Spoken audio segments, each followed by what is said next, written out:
തൃണമൂൽ കോൺഗ്രസ് നേതാവ് PV Anwar UDF സ്ഥാനാർത്ഥിയെ അധിക്ഷേപിച്ചത് ശരിയായില്ലെന്ന് മുതിർന്ന കോൺഗ്രസ് നേതാവ് VM സുധീരൻ. UDFിൽ എൻട്രി വേണമെങ്കിൽ ഈ നിലപാടാണോ സ്വീകരിക്കേണ്ടതെന്നും അദ്ദേഹം ചോദിച്ചു.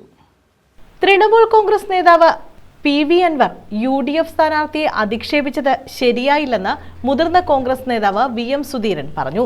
UDFിൽ എൻട്രി വേണമെങ്കിൽ ഈ നിലപാടാണോ സ്വീകരിക്കേണ്ടതെന്നും അദ്ദേഹം ചോദിച്ചു. അൻവർ നിലപാട് തിരുത്തുകയാണ് വേണ്ടത്.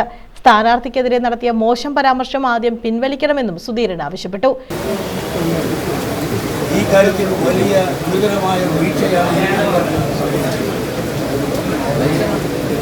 UDFുമായി സഹകരിക്കാൻ താല്പര്യപ്പെടുന്ന ഒരാൾ ആത്മാർത്ഥമായി അതാണ് അദ്ദേഹം ആഗ്രഹിക്കുന്നതെങ്കിൽ UDFിനോട് ഈ സമീപനമാണോ സ്വീകരിക്കേണ്ടത്? UDFിനോട് UDF സ്ഥാനാർത്ഥിയോട് അദ്ദേഹം സ്വീകരിച്ച നിലപാട് ഒരു കാരണവശാലും ആർക്കും അംഗീകരിക്കാൻ സാധിക്കുന്ന ഒരു നിലപാടല്ല. ആ നിലപാടുകൾ തിരുത്തണം.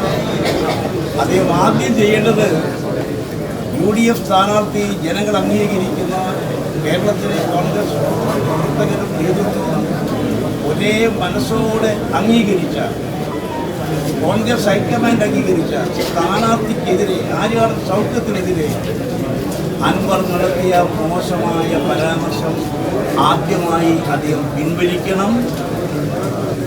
ഭീഷണിയും ബ്ലാക്ക്മെയിലിംഗും നടത്തി UDFിൽ അംഗമാകാമെന്ന് അൻവർ കരുതേണ്ടെന്നും കൊല്ലത്ത് മാധ്യമപ്രവർത്തകരോട് സുധീരൻ പറഞ്ഞു. കോൺഗ്രസിനെ സംബന്ധിച്ചിടത്തോളം UDFിനെ സംബന്ധിച്ചിടത്തോളം ഒറ്റക്കെട്ടാണ്, ഒരേ മനസ്സാണ്, ഒരുമിച്ചുള്ള തീരുമാനമാണ്.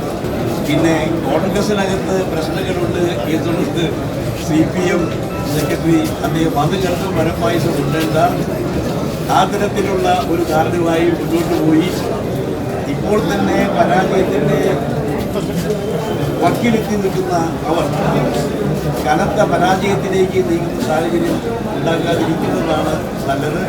തീർച്ചയായും ഈ തെരഞ്ഞെടുപ്പ് ഫലം അവർക്ക് കൃത്യമായിട്ട് അറിയാം. LDF ഈ തെരഞ്ഞെടുപ്പിൽ വിജയിക്കില്ല.